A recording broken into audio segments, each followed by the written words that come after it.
I'm sure there are many people on this platform who may not know you.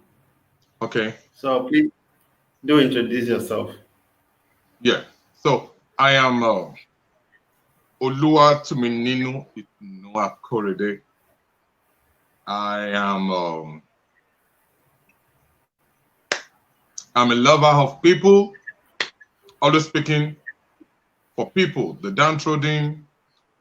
I am an employee, I'm a banker, and at the same time, a research student in one of the United States universities. And I'm happy to be here with you guys today. Thank you, Paul. Okay, thank you. You are very much welcome to the Opinion Sharers. Thank you. So, just as the theme suggests, we are going to be discussing Nigeria. Okay. So, there are a part of it that we are going to be discussing, especially as it regards to what is happening currently in our country. Yeah. So the SARS, I mean the NSAS protest is no longer news to anyone. I think nearly everybody in the world who uses social media, must have heard one or two things about it. Mm-hmm. So I want you to just give us a review of that protest. That protest that is before the night of the shooting. Okay. Let me just do this. It's been my last visit to Nigeria was in June of last year, and but like I do tell people, my body is in the United States, but my spirit, soul, and system is back in Africa. That's where I belong. You know, Nigeria is a beautiful place to be loved from afar. Does say one of my friends. Somewhere beautiful to be loved from afar. Until when you are a Nigerian, there are people living in Nigeria that are not Nigerians. Until when you are a Nigerian, you don't actually understand that a lot of things happening in our homeland is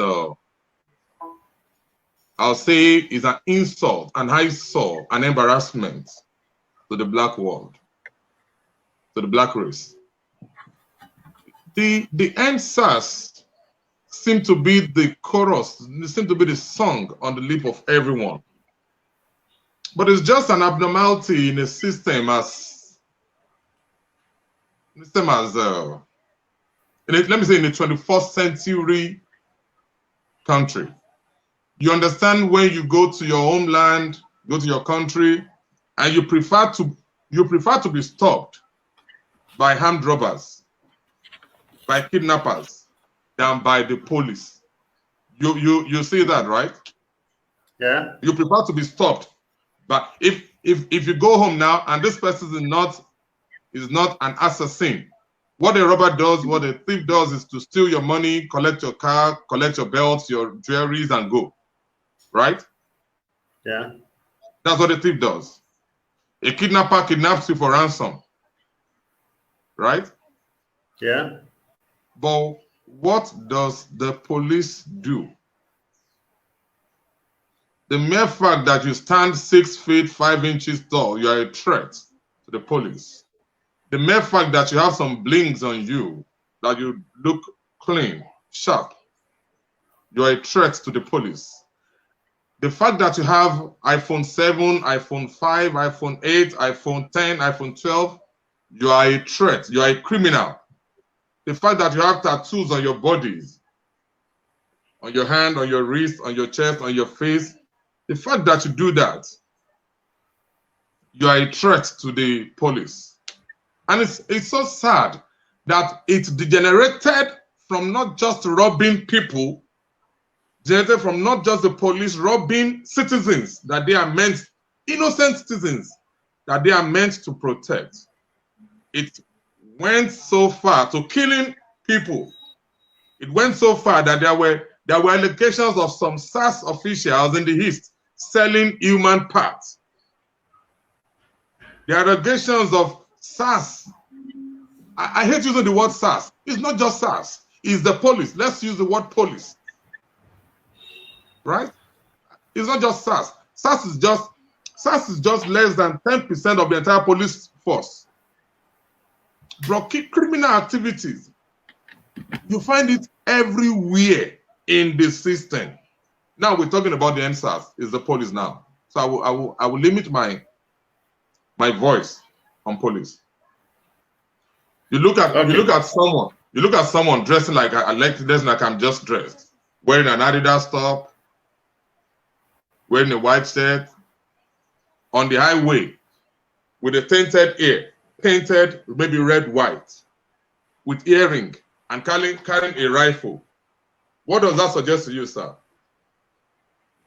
This is an highway robber. Then they stop you. Well, then they say, we are men of the special anti-robbery squad. Then why are you dressed like this? Why do you appear like this? They say we are undercover. What nonsense is undercover? What is the DSS for? What is the CID for? Why should police anti-robbery squad be dressed like gangsters on Nigerian highways? Then they don't do the highways anymore. They now go to markets. If I'm dating your sister and I break up with your sister, you go to SARS and report because you have a police guy that works there. Then you go and report me that this guy broke up with my sister. Then the senseless officer too will come with you to arrest me. So what is it? I owe you money. Then you go and report to SARS and SARS to come with you. They went so far from their line of duties. Then they became national disaster, national embarrassment, threat to sane society. So people felt so frustrated. You know, the cry about NSAS has been more than 5 years. We just come around, we rub it, and we go back home. But this time around, you know, sometimes when history is to be made, something little triggers it. Bang. And people come up. Look at these boys. They are not children. These are younger brothers. Run town, files the bad guy, and they do. I don't know what these younger chaps. They just went on. Okay, let's do this. I'm pretty sure because Far said they weren't even expecting the number of people that came out. He said it on live IG he said they weren't even expecting the number of people that came through. But history was to be made at that point. Then I'll get to this also. Then the IG, a typical policeman, proscribed the SARS group, banned it, and the next day he announced SWAT. There is something called citizens engagement. Then I asked, who did you consult? No, we have gone, since we know that there is paucity of ideologies in the Nigerian system, we'll be giving them ideas as public administrators. We'll be helping them if they want to listen. So now you banned SARS yesterday, and in less than 28 or 48 hours, you announced SWAT. Who did you consult? What section of the society did you consult before you brought up SWAT? Is that what is needed? There should be a process of reconciliation first. Let the the mobile police force keep doing the regular job. Send back the SARS guys to the police stations and then wear their black dress neat. You understand? So you came up and that also triggered people. If we complained about SARS yesterday and you banned SARS, you announced banning SARS on a Sunday, right? Which was a weekend. Then by Monday, you announced SWAT. Who did you consult? That's the question. Nobody engages the citizens in Nigeria. The only time they engage you is when they are doing election. They come, they pitch you against me, they give you 10,000, give me 10,000, then we start killing ourselves. That's the system that we have. So, yeah, but I think who do you blame from? Who do we blame for all these things? We see, as far as I'm concerned, we are as much as we are victims, I'm talking about Nigerians, we Nigerians, as much as we are victims of these cruelties that is happening in our country, we are also, you know, kind of accomplice in a lot of ways, okay? And I'm not trying to blame the victim here. I mean, you said that when during the elections, they come and give us 2,000, 3,000. In Ekiti, I've even seen people where Ekiti, where you and I, you know, originate from. People come and distribute Ankara. You know, many years ago, people used to distribute salt, you know, as cheap as salt is. You know, that's what people used to win election in those days. But it has graduated now, so they are considering rice. You know, Ankara is now in the talk. Now they are graduating, they are moving to around the 5,000 naira. Because people, you know, we have a lot of respect for cash in Nigeria. So that's why I am saying that, you know, to some extent, we have been also accomplice to these things. And these things are not just happening in our society. It has been happening for so long. Let me ask you this. How is a poor man an accomplice? How is an hungry man an accomplice? How? Tell me. Okay. How is that? Tell me. Okay, I think maybe it's as a result of, we can blame it on the lack of quality education. Okay, so people don't know their rights. Are you not educated? Are you not educated? Am I not educated? You are educated, but will somebody come and give you? If you are to vote in Nigeria today, somebody will not come and give you 5,000. If they cannot, perhaps they already know you are in your street. They will not come and give me 2,000 or 5,000. All right. So that's why I'm talking about the issue of education. But I'm also saying that it is the fact that we've been tolerating them. If somebody has been tolerating you, has been sleeping on you, stepping on you. I know you from college days. All right. Even though you be Paul, let's do it this way. Let's do it this way. You said the masses have been accomplices. In their own, in destroying their own faith. In destroying their own faith. Okay. I'll say, let me go into the Bible and bring out something. Jesus Christ was preaching to people, right? He was preaching to people. At the time, these people were not listening. Then some of his disciples said, Jesus, these guys are not listening. No. What are they thinking about? They were thinking about what to eat. The most important thing. And I do tell people who go on evangelism, if you want to make any man independent in life, take care of his food, take care of his shelter. When you can provide for yourself, when you can provide food for your family, you can provide shelter, that is the first delivery from servitude. But those who you are talking about, that you think have been accomplices in destroying their own faith, let me tell you, you are not one of the masses they talk about. No. I am not one of the masses they talk about. And those are friends on Facebook. Those are not the masses. A lot of them don't even have registration card for election. The masses are registered. The masses, they are registered for election. There is a senator somewhere that will tell them that, hey, see, the most stupid, I owe nobody any apology in Nigeria. The most stupid state in Nigeria, do you know the most stupid state? Is Lagos State. Lagos State. And they think they are civilized. A Lagosian thinks it's civilized. But billions of them have their brains not in the hand of Tinubu, but in the stomach of Tinubu. He already swallowed them. Okay. You know why? Now, IT, wait, before you go too far. Now you are going back to my point, which you. No, I'm telling you, I'm going back to your point. You said they are in the stomach of Tinubu. Yeah. Are they sleeping that they are in the stomach of Tinubu? They know, they've been there all these years. Sir, you and I lived in Lagos when Tinubu was governor.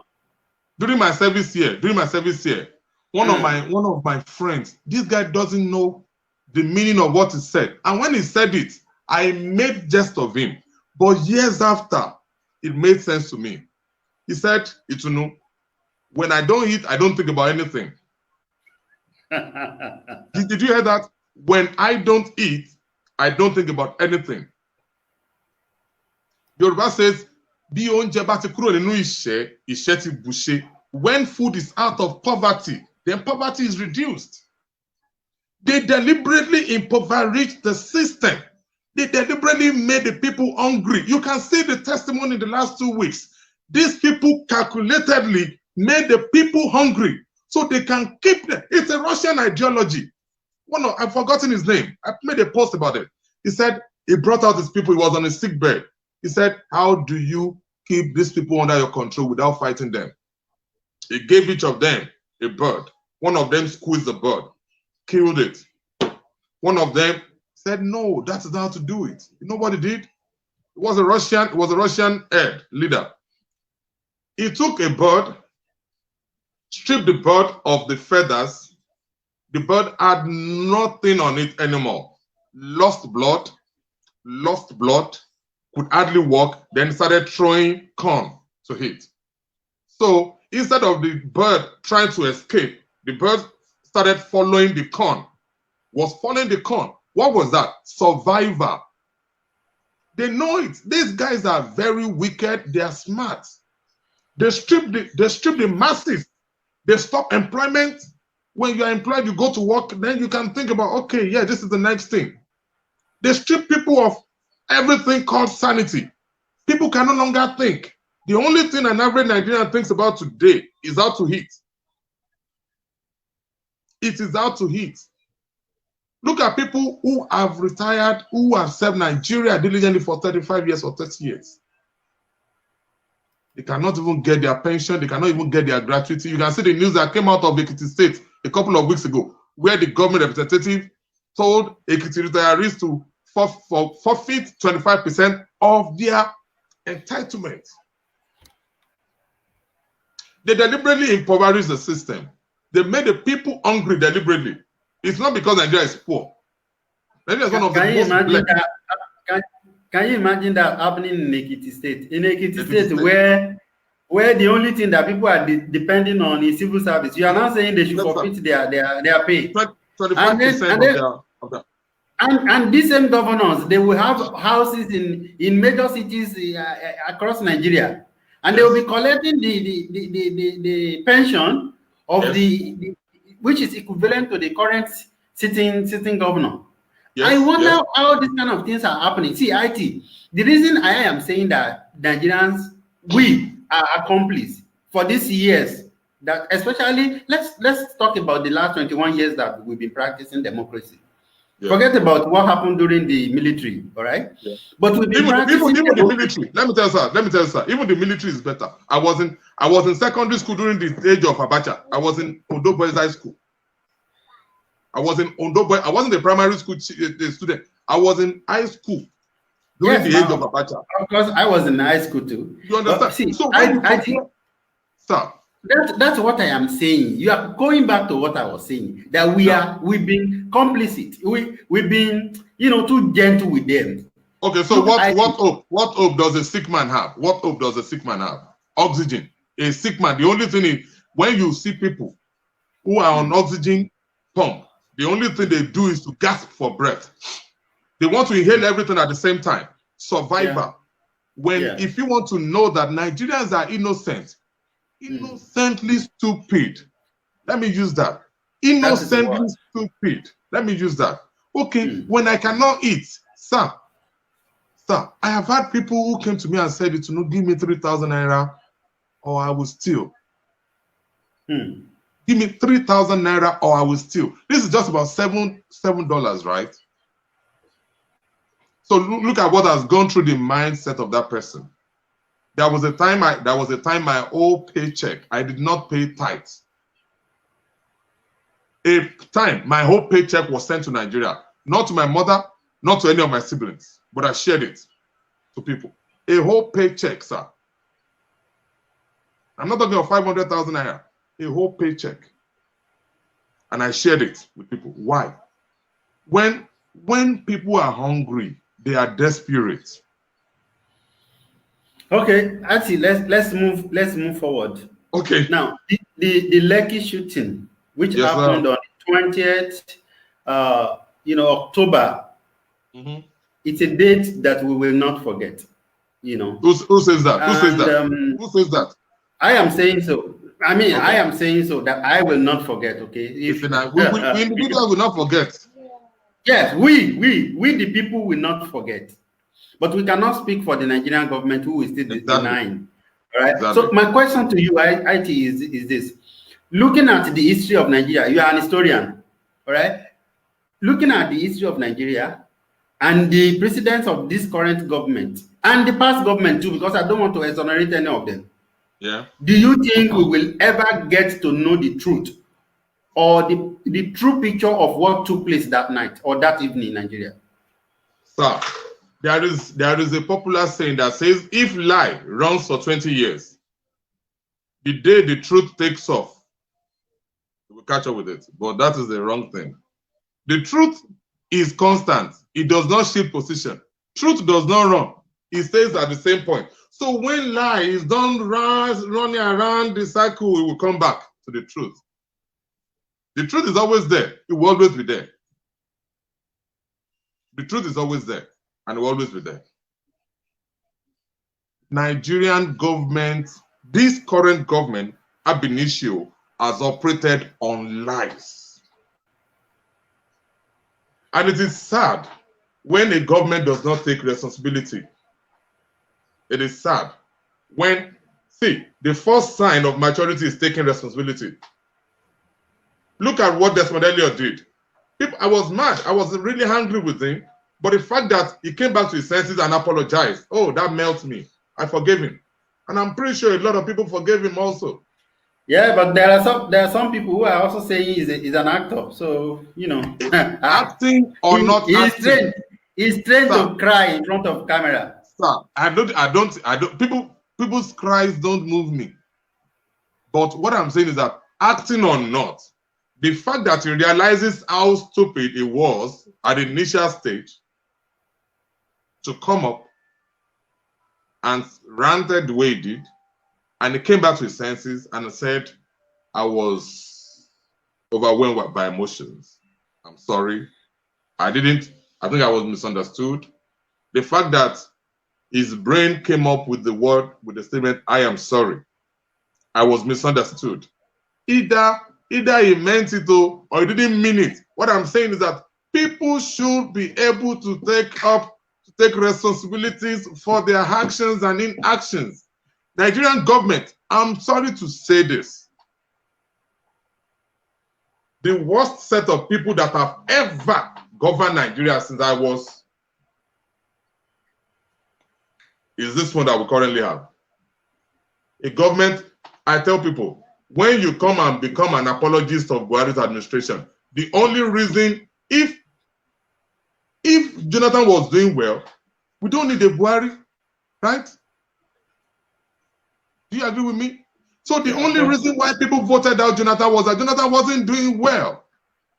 Yeah, in fact, I have a question here. I think you are running ahead of me. I have a question here that says that the incompetence of this government. Yes. Why is it so glaring? People.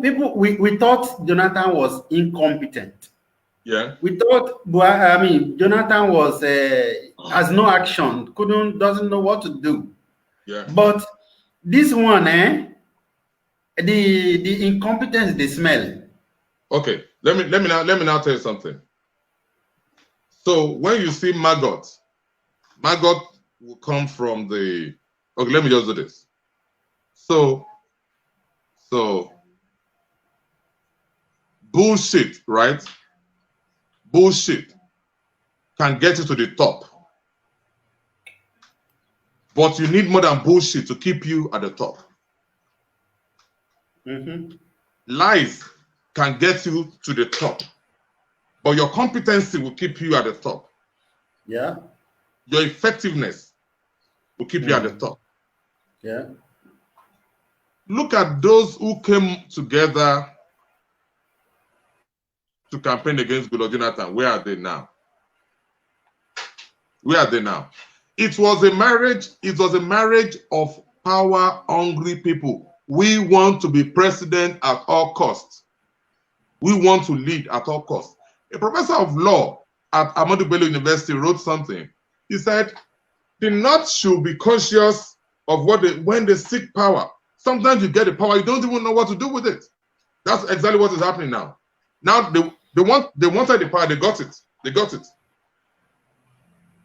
Now, like now you mentioned the North. Let me cut you short a little bit. And for those who are viewing this this broadcast, and people who may know me personally, you will know that I am not that much of a stereotypical person. Okay, yeah. I'm not that biased. There is a little bit of bias in every human being. So, but there is not much of it in me because of education.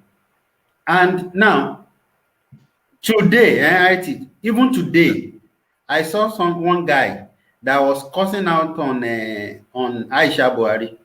Yeah. I mean, not Aisha Buhari, Aisha Yesufu. Aisha Yesufu. Yes, saying that by now, if she had common sense in it, that she would have converted to a Christian, because they don't expect a Muslim to be doing like the way she's doing. Yeah. Okay. And the reason was that it was reported that in some mosque in the north that they were cursing her in the mosque. Yeah. Okay. And during the protest, during the NSAS protest, it was also said, I did not know, but it was also said even on Twitter, you know, most things that happen in Nigeria. I tweeted it herself that they were cursing her. I saw the tweet. Yeah. Yes. So now that they were campaigning and preaching in the mosque also that they should not join the protest. That, you know, and then I've also seen one guy who they say is one of the media guys of Buhari, who is saying that that guy Garba Ahmed or something like that. Adamu Garba. Yeah. Who made a video in Hausa, you know, telling the Hausas that they should not join these people, that all they are doing is just to gang up against Buhari and all of those things. Mm-hmm. Now, do you think that it is sane for us to still believe that this country is one in the face of people that are agitating for Yoruba, in the face of people that are agitating for Oduduwa? I mean, Oduduwa and Biafra. Sir. As much, see, I have one program answer for that question. If we are to be sincere with ourselves, is Nigeria one? No. Why? Look at it. Look at Southern Cameroon. From Southern Cameroon, come down to Kwale, Delta Igbo. They look alike. Look at from Bauchi, Kano, Katsina, to Niger, to Djibouti, to Chad. They look alike. Look at from part of Ilorin down to part of Kogi, down to Ondo, down to Lagos, down to Ilaje, down to Togo. We look alike. That's my country. Those are my people. That's where I belong. There is a Ikoyi in the Republic of Benin. I've been there. I've been to Wida in the Republic of Benin. Those are people who speak my language. You know, even it's Yoruba coverage, right? But we're even in Yoruba, you're an Ekiti man, I'm an Ekiti man, Ondo, or War. We have different dialects. But we still have something that when we say, you know, this is a Yoruba man talking. This is a Yoruba man in Togo. They left him there. Instead of bringing my Yoruba family in Togo and Republic of Benin, they took them away and they gave me Hausa as my people. Are they my people? No. Let's be sincere with ourselves. So if Garba Shehu told his people that they are fighting Buhari, he is talking to his people because he knows that they are Fulani Hausa people. They are not Nigerians. I am Yoruba man. I'm not Nigerian. And it became more pronounced and worse under Buhari's administration. Buhari's administration dichotomized Nigeria, balkanized Nigeria, told us, made our differences known. The differences we were trying to cover up before. Buhari's administration told everybody, hey, Tinubu, stay with your people, you are a Yoruba man. Mnamani, stay with your people, you are an Igbo man. Buhari, stay with your people, you are an Hausa man. This is maybe after Buhari, there will be in Nigeria. Maybe after Buhari, there will be in Nigeria. Look at sand and cement. If you mix them with water, right, you cannot differentiate. So for 100 years, you have not been able to come together and say, okay, we are Nigerian. More than ever before, a Yoruba man now sees himself as a Yoruba. When was the first time you heard about Odua Republic? We've always played about it. But look at what happened last month or this month. People are now very serious to take that step. People protested everywhere. Yeah, Igbos are there. You want to blame Igbo people. Do we treat Igbo as part of Nigerians? Do we treat Igbo as part of Nigeria? We are talking about power returning to the south. Then somebody is saying that a Yoruba man should be president. Obasanjo did 8 years. Why can't we say let an Igbo man do 8 years or do 4 years at least? We frustrated Goodluck Jonathan, not because of anything, but because Jonathan was a minority. That is it. If Jonathan was a Yoruba man, will he be that frustrated? That's the question. If Jonathan was an Hausa man, will he be that frustrated? We campaigned against Jonathan in the church. We campaigned against Jonathan in the mosque. A few of us knew that it was just a prank. It was a planned game. You are talking of corrupt Jonathan. What have you not seen? What has Musa not seen at the gate now? What has Musa not seen at the gate now? Under Buhari. Tell me now. What has Musa not seen? I see. There's so many things, and I did not expect that this will be your opinion on this issue. But then I am. No, I'm not disappointed at all. I'm not disappointed at all. But it's just that the problem I have is that I state facts. I said what I know. That is one of the reasons why you are here. That's one of the reasons why we are talking. I know the IT, the Amon pastor that time. Your papa was an SU, but you weren't in that of an SU. But then, okay. Oh God, it's just unfortunate. We have been more balkanized under Buhari. Yoruba man is not a Yoruba man, not a Nigerian anymore. Maybe after this, we can come together again. This Nig is also an Ekiti man. He also believes that the fact that we don't speak the same language is a major challenge in Nigeria. It's not the challenge. It's not the challenge. It's not the challenge. It's not the challenge. I mean, the fact that we don't see ourselves as one. See, I think to be sincere, like you said, we really don't see ourselves as one. Okay, even though we've been trying to, maybe because we've been pretend that the marriage is sweet. Yes. We do like you know the social media life. You know the social media life, right? Somebody who just got slapped by her husband will come to the face and say, "I love my husband."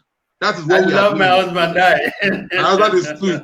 That's what we are doing in Nigeria, lying that everything is all right. Maybe after this one. Maybe after this administration, we can now say, okay, let's have a Nigeria. And there will not be a Nigeria without proper restructuring. Go ahead and do that. Go ahead. That's another thing you are touching there. Because an average northerner would not take restructuring. Okay? Why? See, Why would they take see, I have seen the congregation or the sitting of PhD holders, medical doctors, teaching of professors in the north, sitting, and they were deliberating, during the election or before the election 2018-2019. They were saying, they practically say that no northerner will support restructuring. Why? Why will a northerner support restructuring? So and the people in the south are clamoring that okay, this is time we need restructuring. That maybe restructuring is what's going to help us. But eventually, even Buhari, when they were people who campaigned for Buhari, because somebody has said that point of correction, Buhari did not make most of the promises that people just made those promises on his behalf, and he didn't talk. He just followed them. there was one during this shooting. There was one video that I saw on the internet where they gave Buhari. He wanted to talk. Maybe he doesn't even know what to say. And then before you know it, now Buhari is but what did he say? Nothing. That is to tell you the kind of people will sit down. Our own Yoruba people will sit down in their room and write an article and say Buhari say. So even now, even now on different social media platforms, especially WhatsApp, there are people from our place who are writing and say, Buhari, this one, they are discrediting. Let me ask you this. Let me ask you this. What is the price of a Yoruba man? I don't know. You tell me. Tell me your price. Promise him you will give him an appointment. True or false, he will follow you. He will betray his own mother. He will betray his own mother. I'm saying this. When they are in trouble, and they need the best lawyers in Nigeria, they come to the Southwest. They go to the East. The South. See, I knew there was no way Jonathan was going to win the election. But in reality, to be sincere, Jonathan did not perform. What I'm saying is that in reality, Jonathan Goodluck did not perform. Simple. As Buhari performed? Definitely not. As far as I'm concerned, no. Okay, now we are saying it now. There's something I want to ask you. Sorry, let me say this. Okay. And we know that Buhari has not performed. And when you talk, your own kinsman jumps on you. They jump on you. They want you to. Sir, I have lived around. I have visited other countries. I'm a Nigerian. I have visited Europe. I have visited other African countries. And I keep asking, which other country is more blessed than Nigeria? Which other country? Just tell me now. Every other country uses their weakness as their strength. Look at China. China is almost ringing into 2 billion. Right? Okay, so what do we do as Chinese? Okay, nobody will buy any foreign thing that is not produced in this country. That was the revolution. But look at what we did. China is not a potential. China is now the rival when it comes to US-Chinese rivalry now. Of course now. Right? Yeah. Anyway, let me ask you the question that I want to ask you before I forget, even though I have it on my paper. Okay. There was a video that somebody, in fact, more than 2 people sent it to me recently during the week. And this was a video where Nnamdi Kanu was supposedly interviewing somebody online. Okay? Yeah. It was audio that they are claiming that Buhari had died since 2017. Yeah. All right. And this same, Nnamdi Kanu, I think he has the how do I put it? He kind of has record for coming up with all manners of conspiracy theories. That's the way I see him. I may be wrong. Some people will not agree with me, but that's the way I be. Okay. So, what do you think about when you see that Buhari had died? That this guy in Aso Rock is not Buhari, and many people are believing any president that is irresponsible is dead to me. So either Nnamdi Kanu says it or not, any president that is irresponsible is dead. Any president that takes 22 days to address a burning country is dead. He may be living, but ideologically dead. He may be living, but if you are not, sir, there is a story of a woman that went to the church and they told widows to come out. This lady went to church with her husband. And when they called widows to come out, she came out, and the husband pulled her back. Said, "I'm not there." He said, "You are dead now. You don't take responsibility. You are dead. You are dead." So, Nnamdi Kanu said that or not? Do we have a president? Do we have a commander-in-chief? Do we have a commander-in-chief? We had one now. I mean, we saw one in the video a few days ago. That is the titular president. The part of the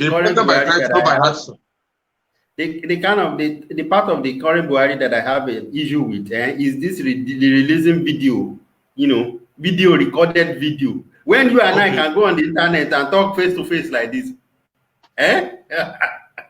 how can a whole Nigerian president? Imagine the amount of professional journalists that we have in Nigeria, that if we want to hear from our president, it will have to be 2 minutes, 3 minutes, or maximum 12-minute video, recorded video, and then they will now play it on our national TV. That we are spending billions. You said that was the conspiracy theory. You said it was a conspiracy theory. Yeah, because I mean, if I am saying technically is not there, it's different from saying they are even quoting the date that he died. They are quoting the place where they buried him. Do you know that the North does not defend Buhari? Do you know the North does not defend Buhari? Do you know the North? I said maybe some of them. Sir, some of them. Tell me, no. It's not because they don't like Buhari. The North does not have business defending Buhari. Those who will go, okay. Historically, a typical Fulani man wants to rule, even if it's an hate man, even if it's an illiterate.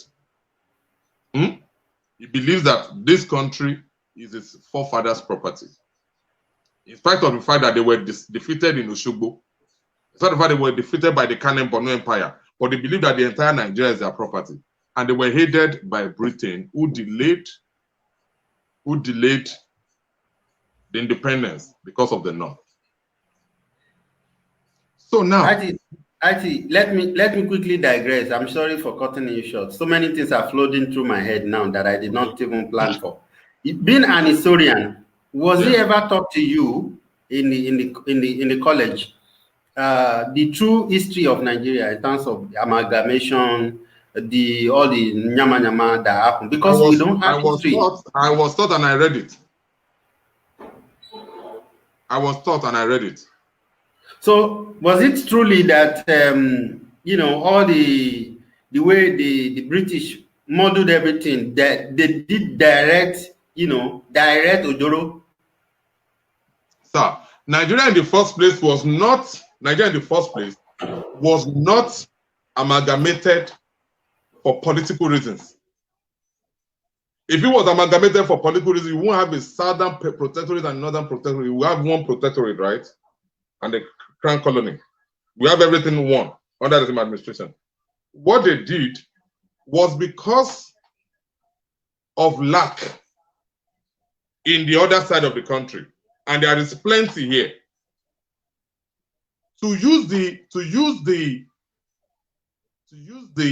revenue of Africa, because Britain had lost a lot of outside their empires, lost India, lost. So they would not invest a cent, a kobo of their money into a foreign land. So they wanted to use the money made in Africa to impoverish Africa, saying they are developing it.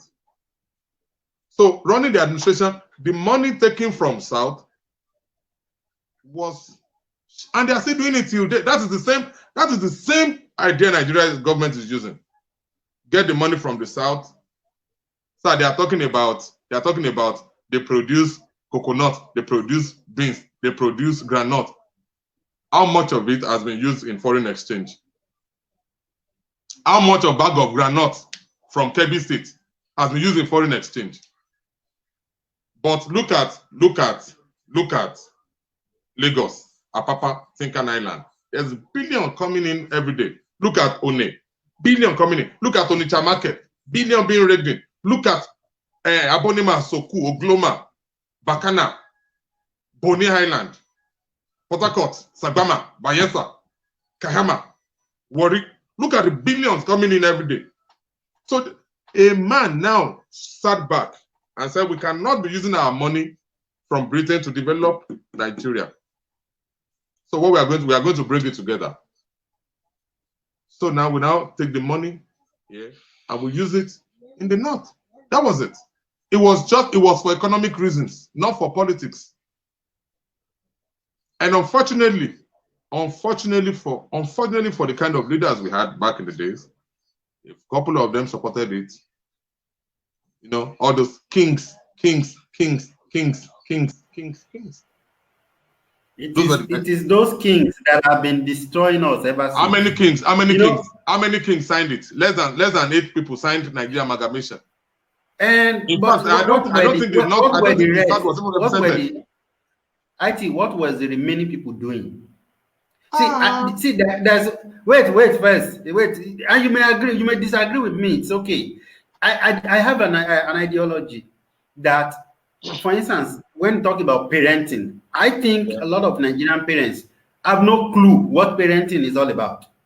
Even me, I was clueless until recently. Do you understand? But my question is this: when other people around the world were knowing things, Imbola Forisi, let me speak Yoruba. Where did we put our own brain?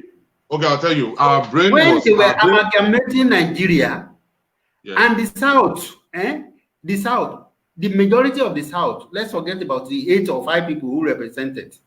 What were they doing? Because they never fought. Okay. Like one young guy, one young chap on this platform said, we did not fight for our independence. Okay. It was packaged for us, and we stupidly accepted whatever was offered to us. Okay. Let me ask you this question. If you go to a party you are not invited and you break a cup, what happens? You will visit today. You will pay. So those were the guys these are guys who had the firepower. They had the power. They have, we have always betrayed ourselves. Look at Akintoye and Kosoko in Lagos. These are cousins from the royal family. One of them invited British to come and depose his cousin so he can become king.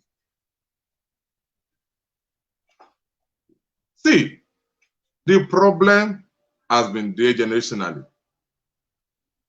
Reality. The problem has been there generationally. It's just like you hosting a party and you invite me, you invite a couple of my friends, and you invite somebody and you say, okay, it is strictly by invitation. Who comes in? The fools with the invitation cards. So that was exactly what it is. Let's sign, come and sign. And there was something they called the gunboat diplomacy. They will put a lot of kings, a lot of community leaders on the boat, take them to the high sea, and force them to sign. Part of them was Jaja of Fokbobo, Ovorawan Agbensa of Benin. They plundered the kingdom because they wouldn't agree with a lot of them. And they are still doing it till date. So they compelled them to sign. Oh, a lot of them were forced at gunpoint. That's what they call the gunboat diplomacy. They put you on the boat. Let's take a ride into the sea. Your people don't know you are there. Then they drop you in the sea, kill you, drop you in the sea, and come and put a stooge as the king. The stooge will sign. They give him a bottle of schnapp and glass and one gun, and they promise taking his children to Portugal or Britain to school. That was it. A lot of them were forced to do it. Many of them were forced to do it. That's why I said I read about it, and I did not read Afrocentric views of African history. I read African view of African history. There are Nigerians who write Afrocentrically, and there are some who write Eurocentrically. You understand? Yeah. Yeah. So I read both Eurocentric and Afrocentric. And let me ask you this one. I want you to answer it just briefly.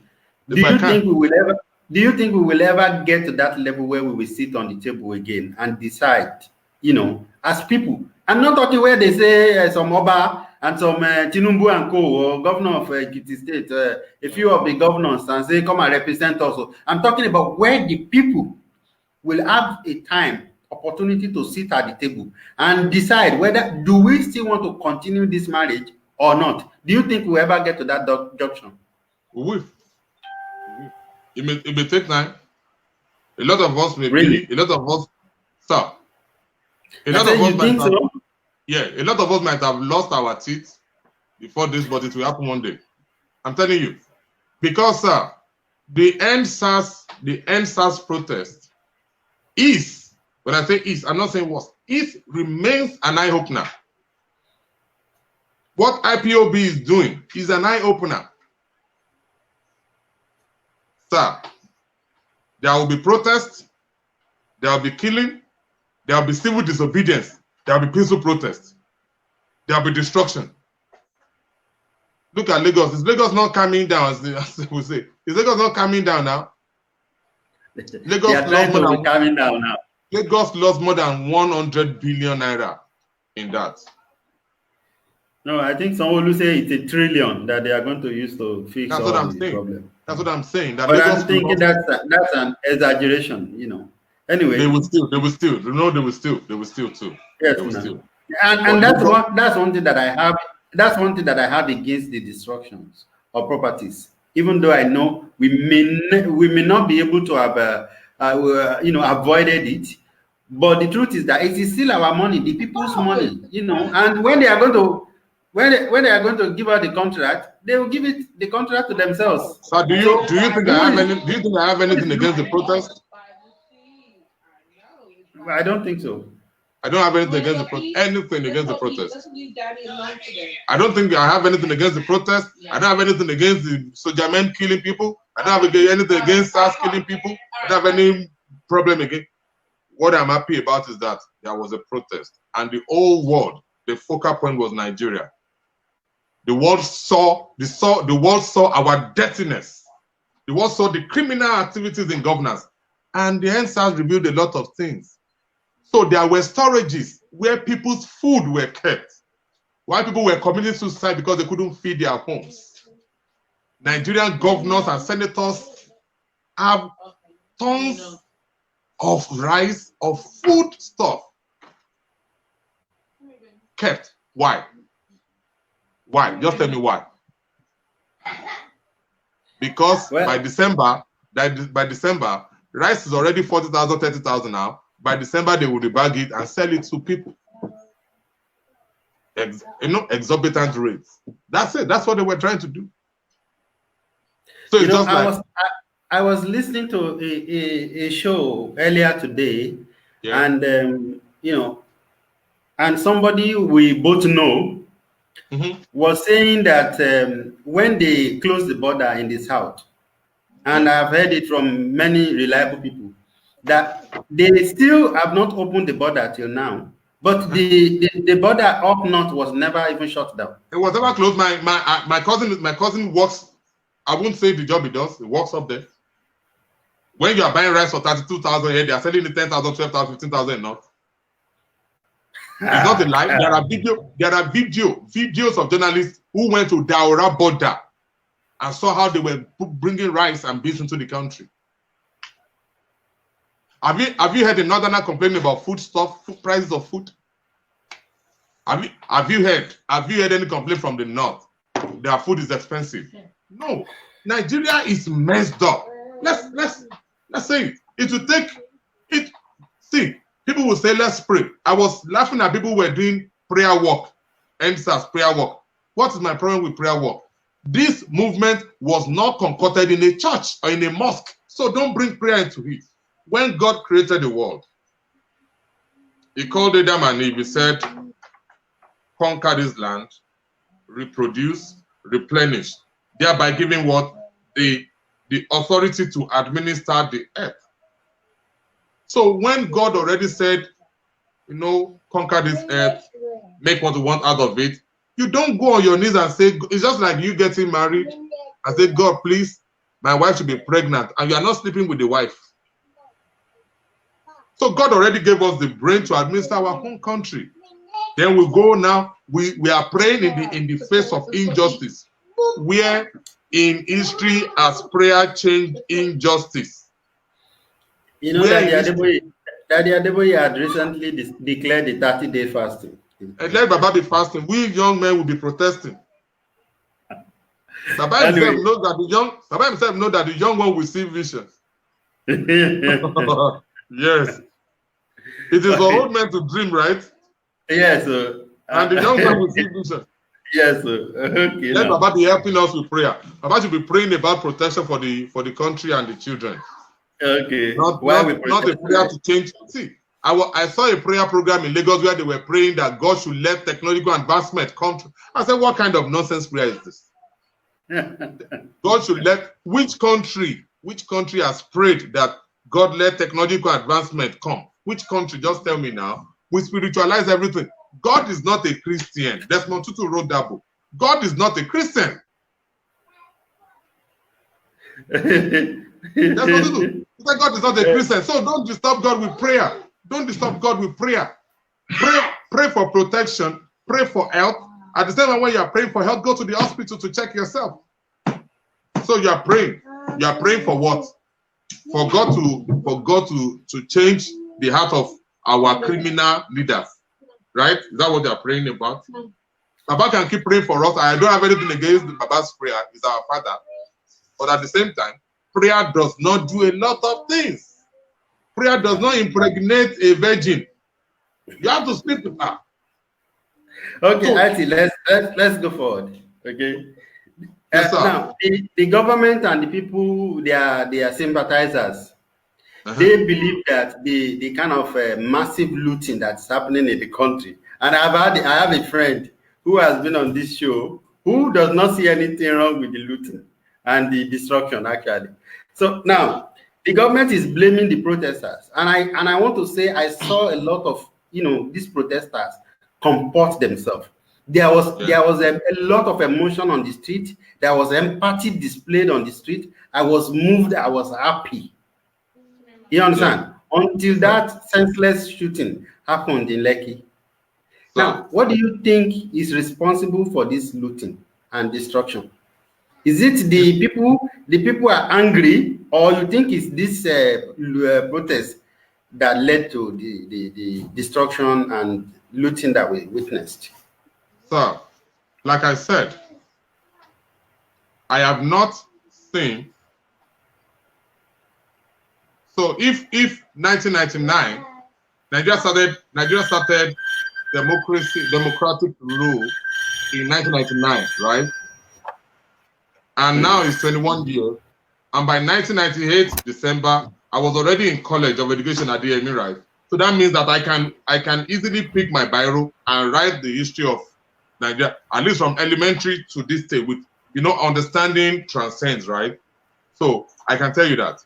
I was looking for a video, and I would like it if you can show it on this program, where police vans were used in distributing thugs on the street of Abuja. Did you see the video? Yeah. I have seen it. So who hijacked what? The government deliberately paid their idiots to go and disrupt people. They have been killing people in Nigeria since the 1st of October before Lekki shooting. They burnt over 200 cars in Abuja. Nobody talked about that. By the government hoodlums, government-sponsored thugs.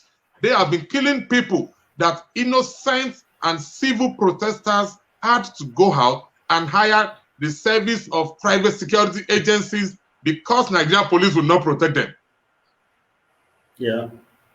Now, let's go to the looting. I don't like anything criminally.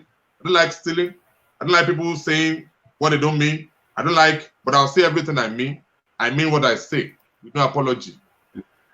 Yeah. So, ask me again if I have a problem with the looting that happened. No, I don't. I don't. You know why? Why? Statements have to be made. Drastic situations need drastic steps.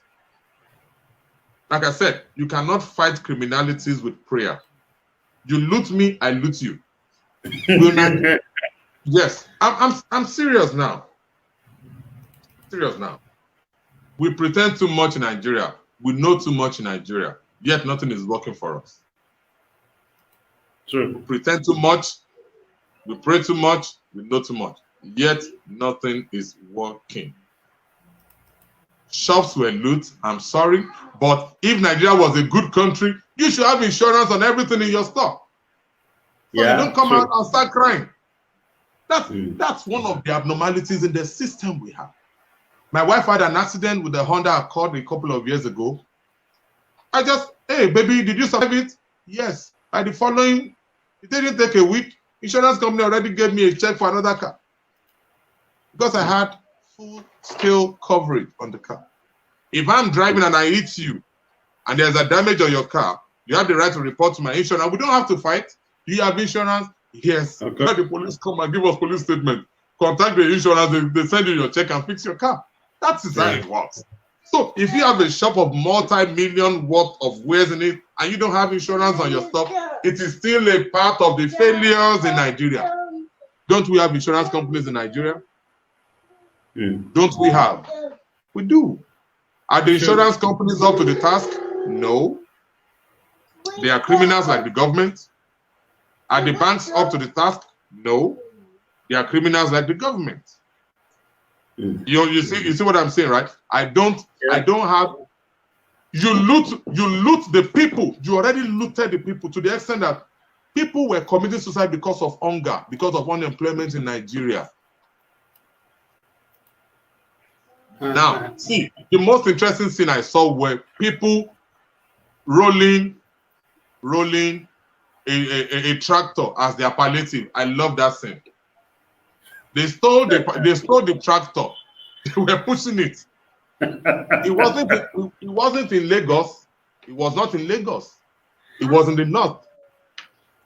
They attacked Adamawa. They attacked some places in Kano, Abuja, Jos. Yeah. Okay, IT, let me ask you another question. Let me say this. What she would have said is that hunger does not know if you are an Hausa or Igbo or you are hungry. It affects everybody. Everybody in Nigeria is hungry. So they will lose you. They will still lose the governors. See, they attack the senator in Ondo Town. They attack the governor in Osogbo. Does that signal anything? It's going beyond looting. They are attacking people's lives now. People are desperate. They attack the estate of a senator in Ibadan and they carted away motorcycles. Yes, new motorcycles. Yes, sir. So now you are talking about people. You are talking about people looting somebody. They looted us already. If they have not looted us, you and I should not be in US or India or in Dubai or in Britain. Sure. We should be in our homes. How many Americans did you meet in Dubai or UAE or India coming to hustle for jobs? How many now? Okay, IT. Now, I have been talking about the new generation, possibility of the new generation taking over power from these current politicians, whom I believe they failed us. Yeah. I believe they failed us totally, that we need a change. Yes, sir. Now, you would agree with me that they have failed us. Yeah. But as I'm also thinking about the new generation politicians, then the picture of people like Desmond Elliott, whom we have spoken about earlier, comes to mind. Yeah. There's this governor of Kogi State. There's Dimeji Bankole. Yeah. There's Dino, who is a young Dino. He's always singing. Yeah, there are so many young people like that who have found their way into this government. Now we've seen that guy. Is it Isaiah or something? That the guy who slapped another senator, right? Yes. Yeah. Yes. So that guy is probably younger than you and I. Okay. Possibly. Now So we've seen that. And when you talk about Nigerian youth taking over from these people, and there was an article, I believe that it is people in government, that their agent that is writing the article, and it was circulated very well. I don't know, maybe you've seen it, where they are saying people like that are in government now, they started as youths also, or younger people at least, maybe some of them even in their early 30s, some of them in their early 40s. Buhari became the head of state when he was 40 something. Obasanjo when he was 30 something. Yes. Yeah. True. Official age. Yeah. And Amechi probably was 40 something thereabout. Yeah. Yeah. So now, do you think even if the youth take over, that we will see a different than what we are currently saying? The good thing, see, that is the same song. That is the same song. That is the same song. The ugly thing we see in Nigeria is that when we are to cite examples, we look at the bad ones and we bring them and say, look at this one. Look at this one. Yeah, your father was a pastor. Your mother was a pastor. Okay. We always look for the bad examples. Are there no good examples of youth in power? Are there no good examples of youth doing well in businesses? See, whoever that will betray me from the start, I know this one will betray me. That's why I have many accomplices. I have more than 5 billion friends, but I have few close buddies. I know my sink and sell friends. Anybody you cannot trust, don't vote for the person. If my brother, PK, Pastor Kunle Shorian, said a stranger is not somebody you don't know. A stranger is that person that you cannot vouch for. There are many youths I cannot vouch for. And I don't hide my tongue when I want to talk about them. I'd rather not talk than talk and mince words. Dimeji Bankole betrayed us. Desmond Elliott disappointed us. Dino, as much as I can, I'll say, how far has Dino betrayed us? He has many cars. He has many cars. Let me tell you something. What people don't say about Dino Melaye. This is something people don't say about Dino Melaye. Sir, do you know there was a time they shared money, and Dino was the only member of the House of Representatives that took the money they shared to him back to the accountant general and said, "Give me a receipt that you took this money back from me." People don't talk about that, about Dino Melaye. Dino has, how many times has Dino been accused of stealing money? That's the question. When I make money, I think you are also in your Dino Melaye. No, and you didn't know me. Yeah, I don't pretend. But I'm saying, and just like the way I'm in a lot of people. I'm in a lot of people. You understand? Yeah. I keep asking, when there has not been any criminal, there could be insinuations. People can come and say, "Hey, IT, why are you talking to Paul? You know, Paul is this, is that, is that, is that." You are free to have your opinion about Paul. But so far, this is who Paul is. I have known Paul for years. This is who Paul is. If Paul comes around and says it to know, I am contesting. Will I support Paul? Yes, I will. Can I say that about every friend? See, today, one of my friends still called me from Lagos and said, "Bro, keep doing what you're doing." People know me. Even my antagonists know me. When they need somebody to do some stuff for them, when they need people to trust, they come for me. Even those who antagonize me on my ideological beliefs, when they need people to support them, when they need people to speak for them, when they need recommendations, they still come to me and say, "You know that you can put in the word for me. People believe you. People do this. People." I say, why can't you go to your other people? Why come to you? So when we talk about youth, there are the good. Even in a family, there are the good children. There are the bad children. Even in the school, there are good students and there are bad students. But everyone is a student, right? Everyone is a student. So shall we say because people sleep and die in their sleep, so all of us should not sleep anymore? No, we will still sleep. So do we say because there are bad examples of a Kogi State governor? Is a very bad. He knows the bad example. When he was contesting, People were kneeling down to campaign for him. Nasir El-Rufai knelt down to campaign for him. Have you? So they even knew that it wasn't worth it, but they wanted to put a stooge there, someone who could do the bid. So they needed him there. They needed an idiot. So they found an idiot in him. And there are many idiots among us, the youth. Do you know it was on Vanguard earlier today? I saw it on Twitter that a group are already canvassing for El-Rufai to be governor, to be president in 2023. Yes. Those are the idiots are talking about. They're even saying the group is threatening that they will drag him to court if he refuses. Those are the idiots we are talking about. Those are the idiots we are talking about. Yeah. So look at it. Look at it from this angle. There are good youths. There are bad youths. Everybody isn't the same.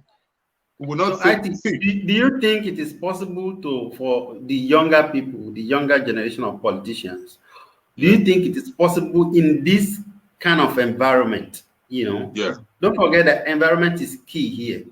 In this current environment, that we can develop and produce better, younger group of politicians? Yes, sir. It's possible, very possible. How? There are people out there that they have excelled in whatever. Excellence is not about making money. That's what people don't know. Yeah, tell Nigerians so. That's what I'm saying. See, you have excelled in whatever you are doing. Who owns Opinion Sharer? Yeah, I'm running it. You run Opinion Sharer. Do you know how many followers you have on Opinion Sharer? People don't. No. Answer me. Do you know how many people on Opinion Sharer? Over 7,000 people, right? I know. I have checked it. Over 7,000 people. So if you have a platform where you have gathered 7,000 people to listen to your opinion, you have excelled in that. IT in Nigeria, we have a culture. Let me tell you. Listen. I'm listening to you. These politicians, they will bring money, they will spend money. Right? They will bring money. And to you saw the year that happened last election on those states, where those girls said, "How much I give you?" I saw that, and I was embarrassed. I was happy to see that. That was the boldest. That was the boldest video of corruption in Nigeria. That was the boldest video.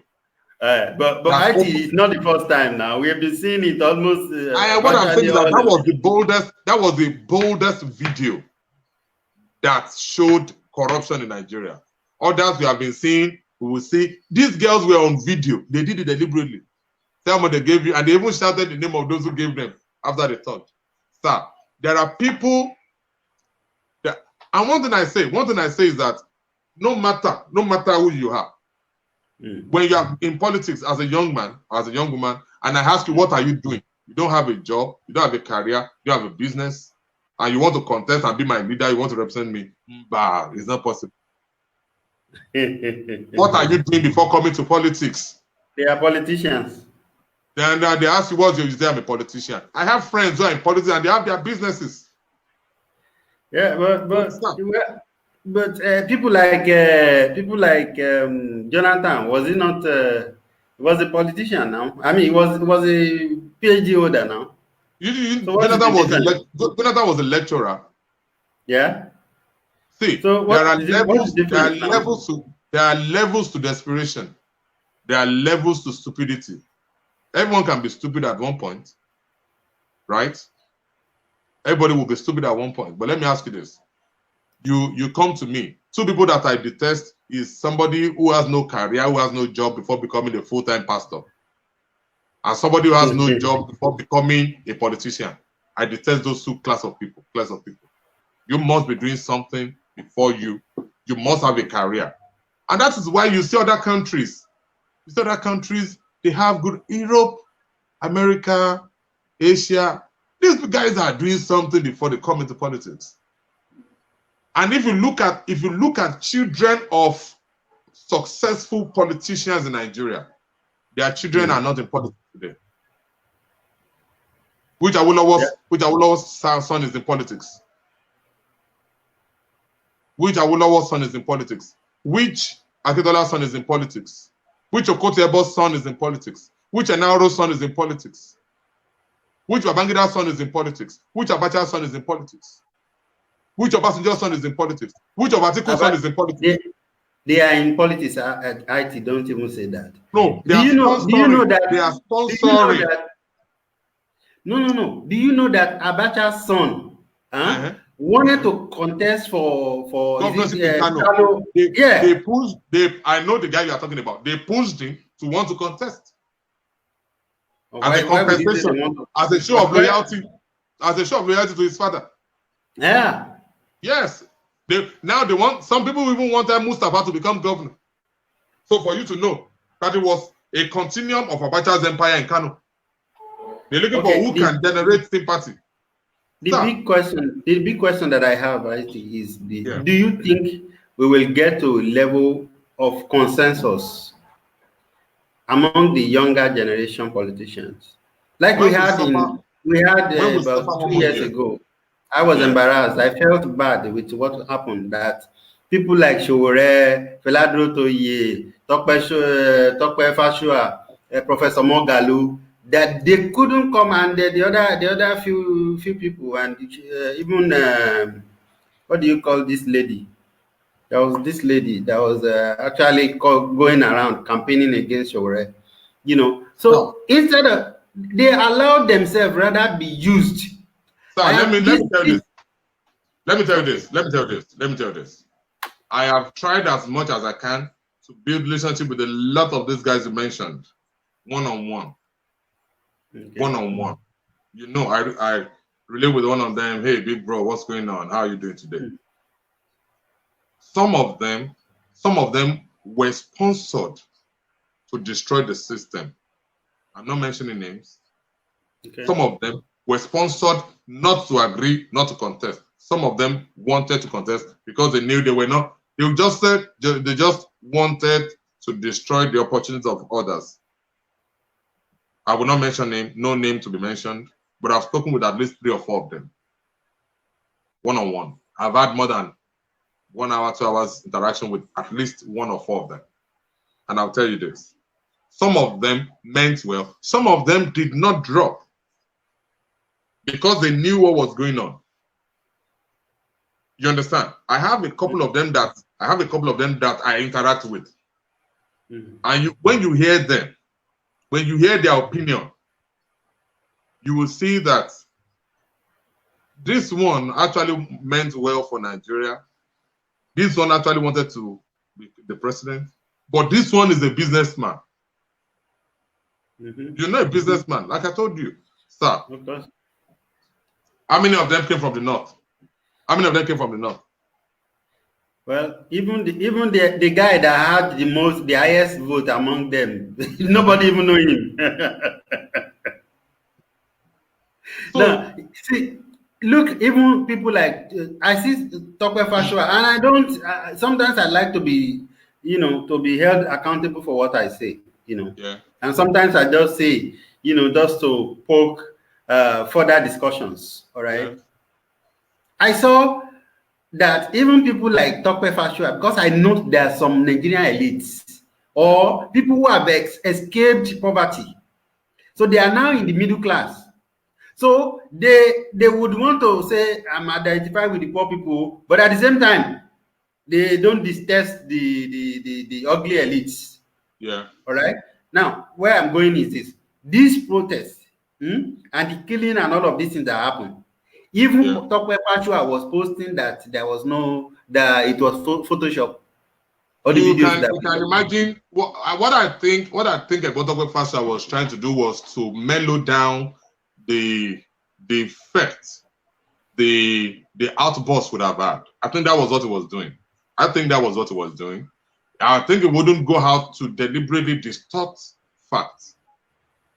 You understand? Well, that was how I felt.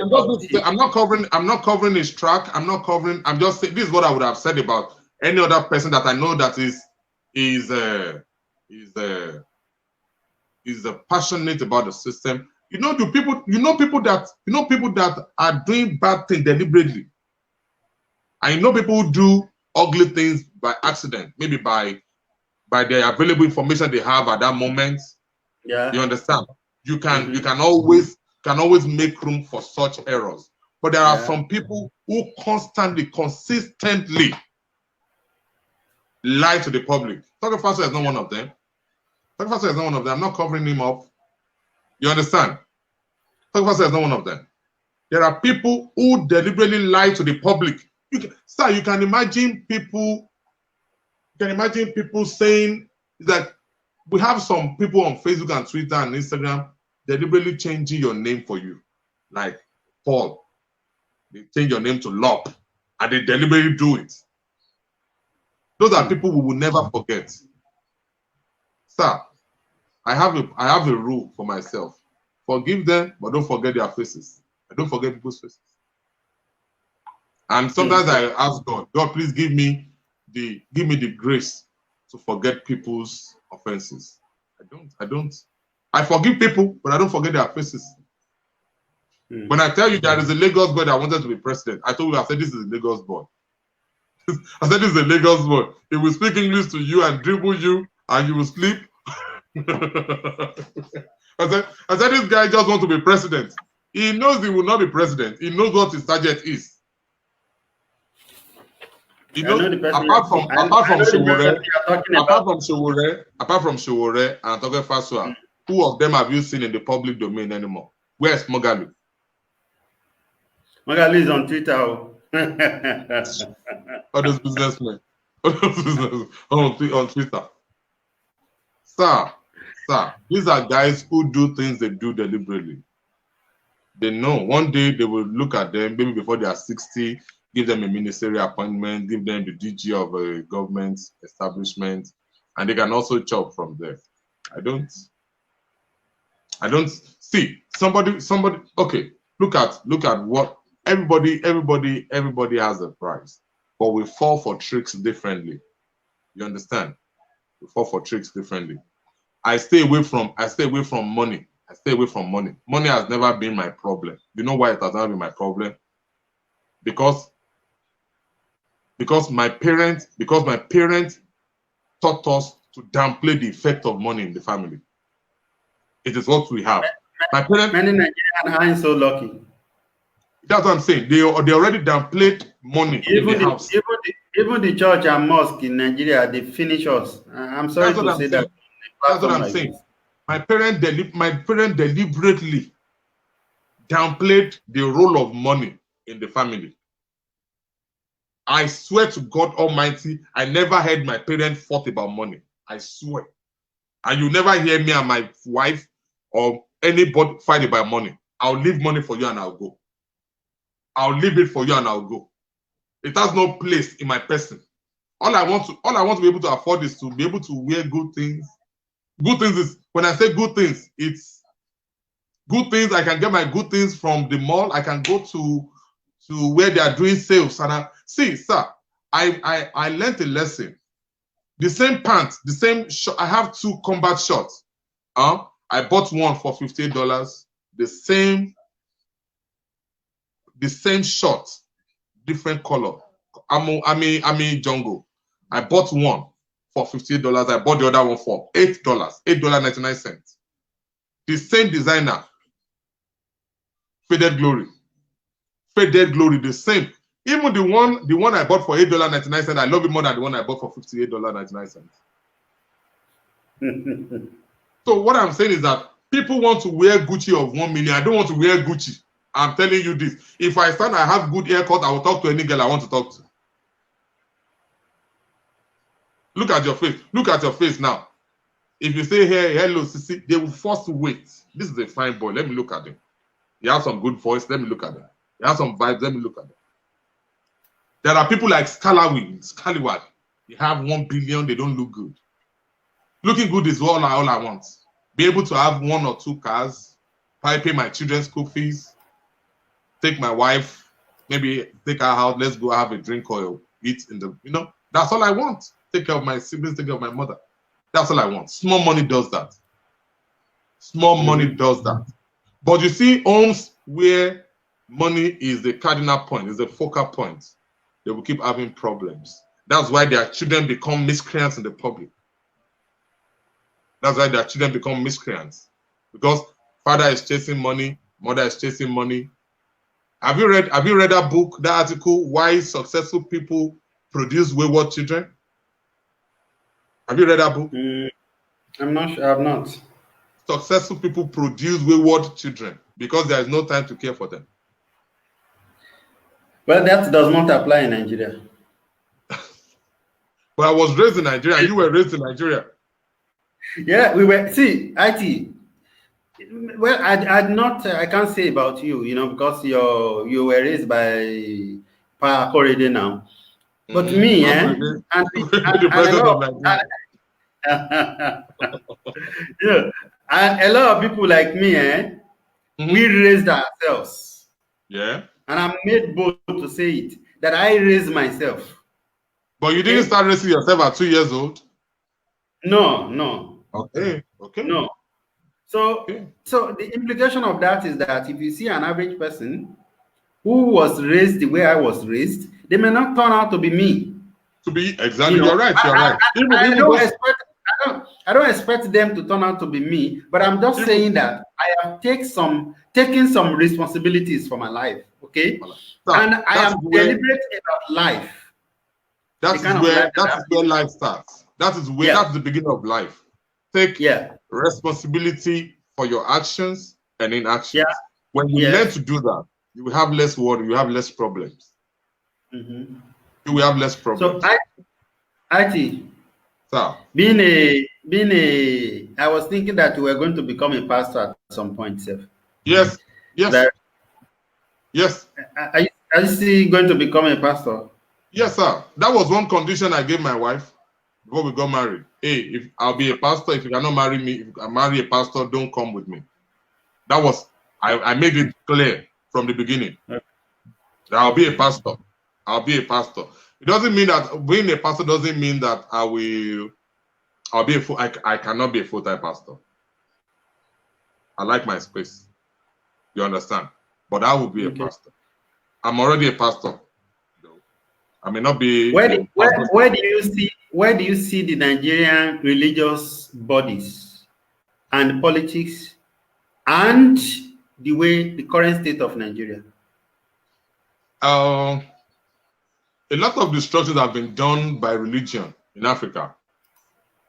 And smart people, world thinkers, came up to the conclusion that the opium of the poor is religion.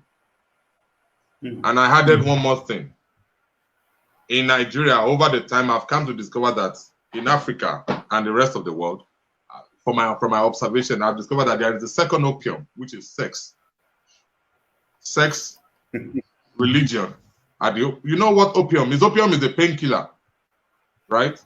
So religion, they will tell you, if you're a good slave, you will go to the kingdom of God. That's why I keep asking people, how would Paul tell a slave who escaped to go back to his master and be an obedient slave there? People don't think. I have a problem with that portion of Pauline's writing.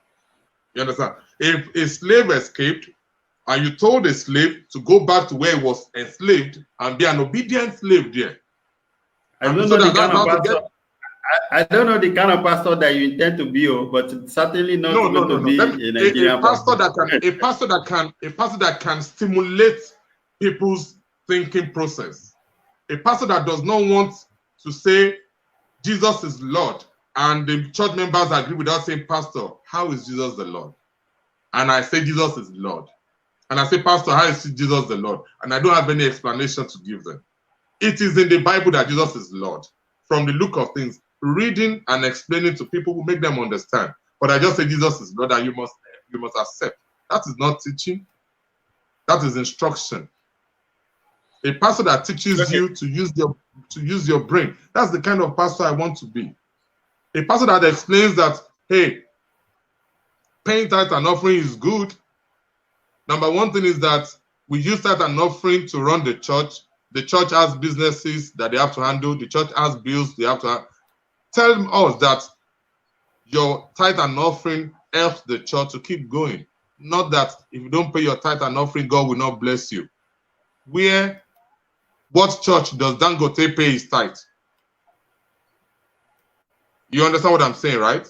What church does Dangote pay his tithe? Okay, Ati, before you make me offend people now, let me quickly play this video, and I want you to listen to it, so that we probably round up with it in some minutes. Okay. Africa's politics have fallen into the hands of elites, as the Nigerians would call them. These are a class of people who are pure business politicians, and business and politics go. Can you hear it? Yeah. Together in Africa, you cannot stand as a poor man. I came across a wonderful example the other day from Kenya, where a man who cycled around on a bicycle was trying to get himself elected, and the people just laughed at it, and they say, "You've only got a bicycle. What can you do for us? We need a big man with a big car with money. That's the politician we need to do." So there's this mentality, which I think has allowed a very small group of people to take over those countries politically, but also economically. And that's why you have something like, I think the World Bank says, between 60 and 70% of Africa's capital shifted out of the continent. It's in banks in Europe, and Asia, and maybe America as well. But these people just do what the colonialists did, which was suck the wealth out and shift it overseas. And until that changes, that is, until there's a new generation or even a revolution that actually takes power back to African people, I think those problems, that lack of development, will continue. The answer has been, well, why should we invest in Africa as outsiders if the rich Africans don't invest in Africa? And that's been the case up until now. But I think it's changing. I think there is African capital flowing back into Africa, not just from remittances from African diaspora living overseas, 20 billion a year until recently. Not sure which way it's going to go now. But also, Ati. Yes, I'm with you. I think you must have gotten the point, Yeah, I saw the video. I saw the video yesterday. Okay, so what this guy is saying is not news to some of us. Okay, yeah. And I think we don't even need the white man to come and tell us this is our problem. We know it. The question is, way forward, how do we get out of it? Sir, we can keep discussing, and we'll be discussing. Like I told you initially, a couple of months back, I chose to add something more to what I do in the social media platform space and stuff like that.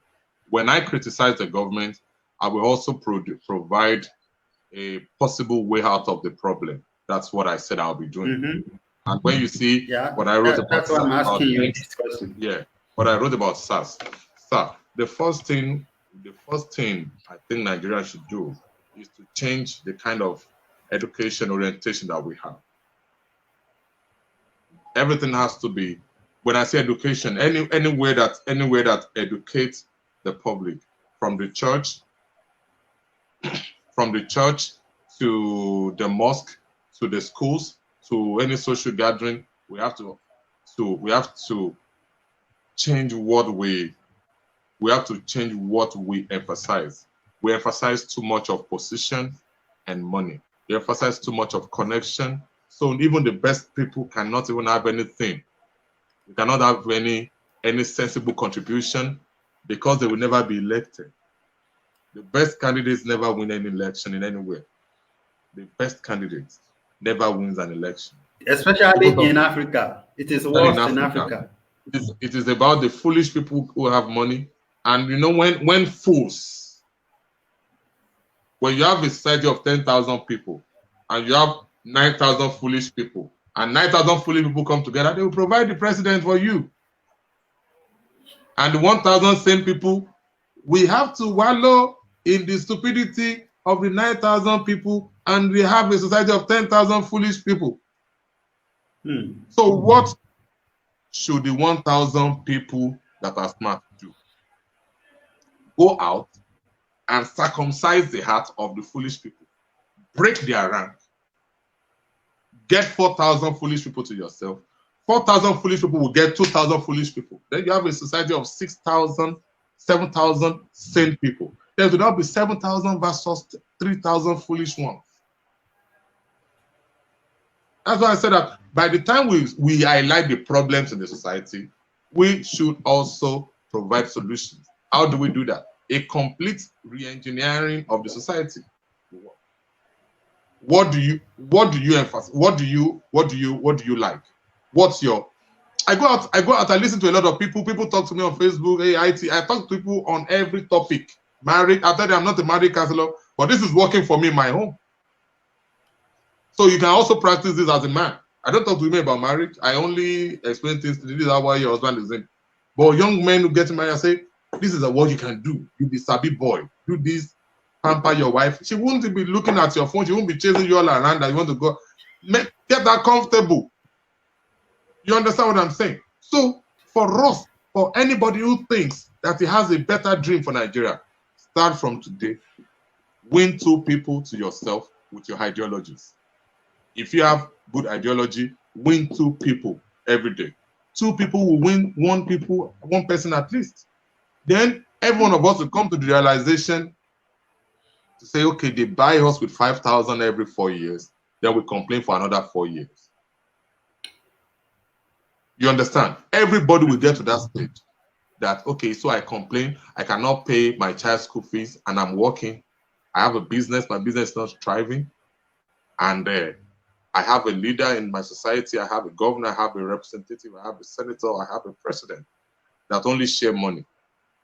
We have to, it has to be a kind of circumcision of brains.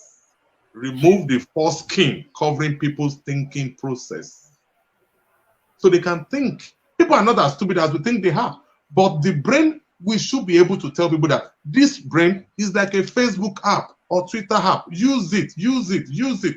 You won't die for using your brain now. You won't be charged for using this brain. Use it. That is what we have to. That is what we have to do. You know, it doesn't take 500. Explain to stupid people over and over, they will understand.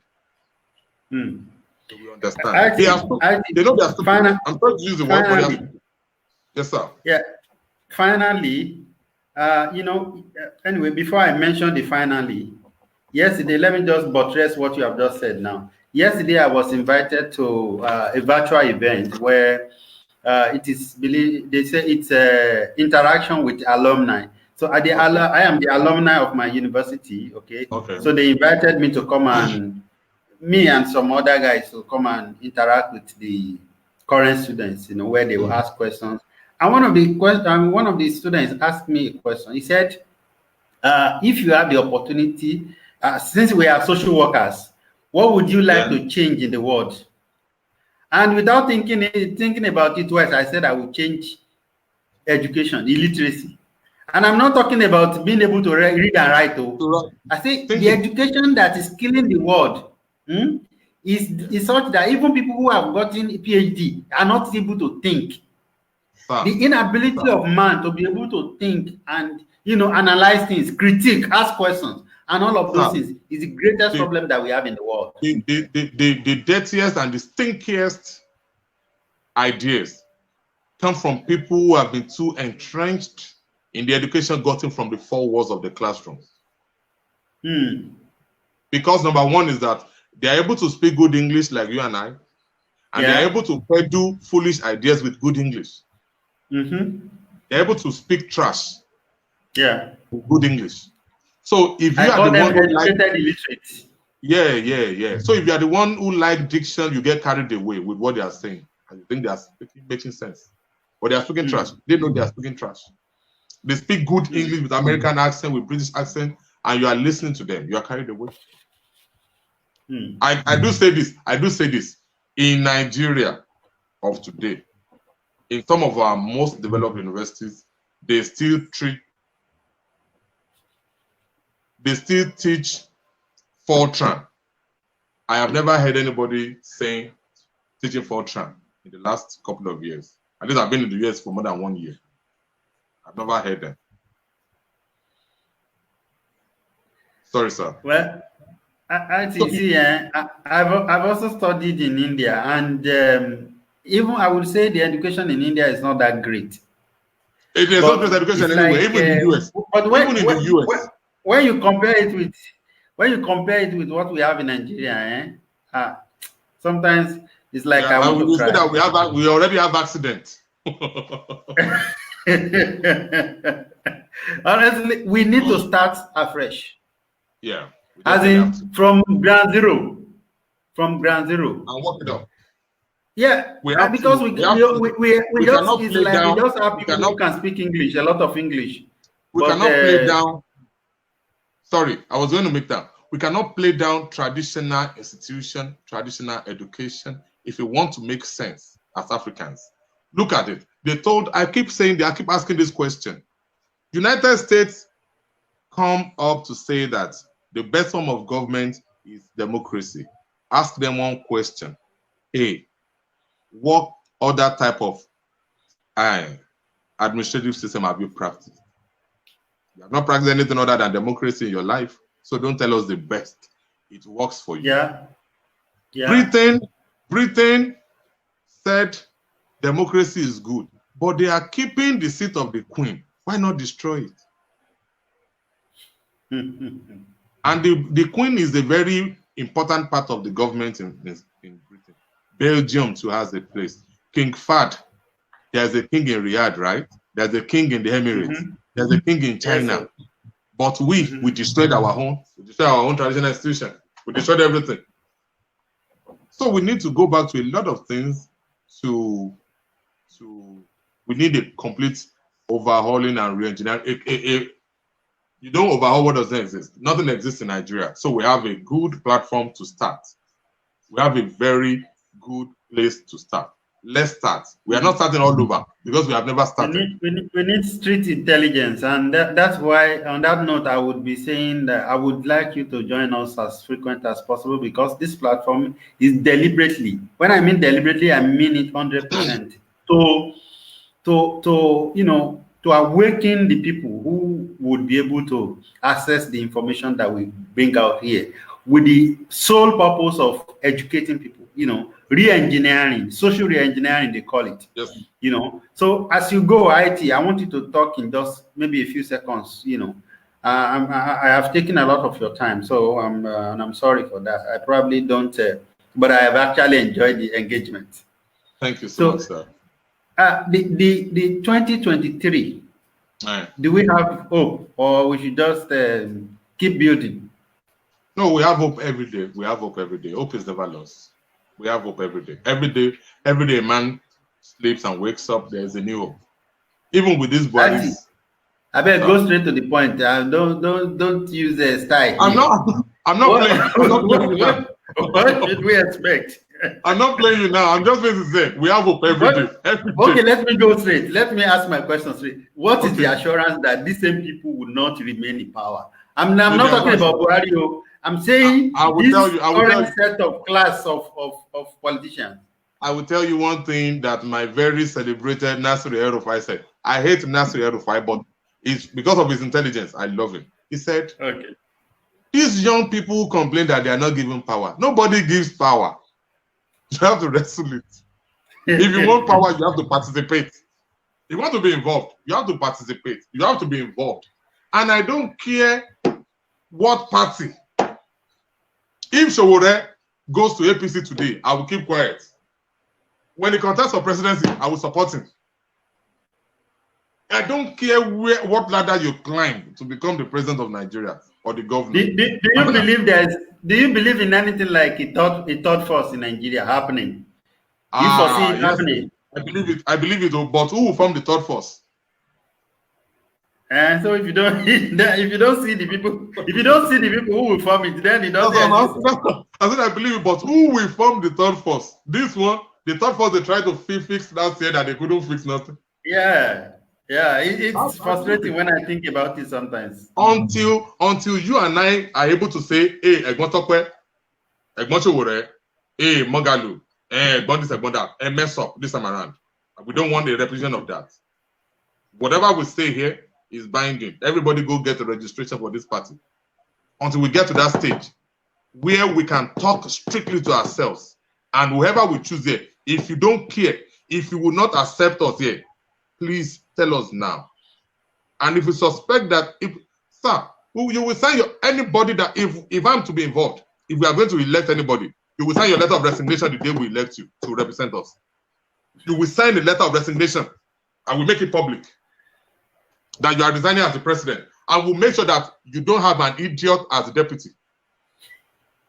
I hope you are not talking about Prof. We'll make sure you don't have an idiot as your deputy. We tell you, sir, one of the conditions for us to support your candidature is you must sign your letter of resignation, and we highlight 10 things that you must not do as the president. We highlight them for you. Any day you do this, we send your letter to the Senate, the House of Representatives. You already signed it. Your signature is there. We sign, hey, the president has resigned. The president has resigned. We make copies so you cannot be chasing somebody, killing people. We make copies. We send your letter to the Senate and the House of Reps. We make it public on Punch. The president has resigned. Yeah, until we get to that stage, sir. Until we get to that stage, anybody that's becoming a president among us, will be ready to obey the youth. Not obey the youth. Everybody is in Nigeria. Will be ready to obey the masses. If you are not willing to obey the masses, oh boy, get it off. Okay. Until we get to that stage. I will just have to keep quiet because there are questions that keep coming to my brain as you talk. But I know that that's why people don't like talking to me. That's why people don't like talking to me. No, that's why I like it actually.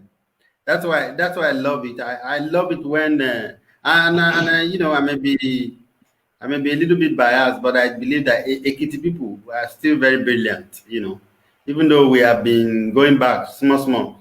As I've been saying that if I become a governor in Ekiti State, you know what will be the source of income? It is education. Every village would have a university in Ekiti, would have a model of a unity secondary school and a university. Okay, let's just say every local government. So people from the north, people from the south, everybody, even from Accra, from abroad, they'll be bringing their children. We will create a specific model, you know. But you know, we have audio PhD holders there now. They don't even know what they're doing.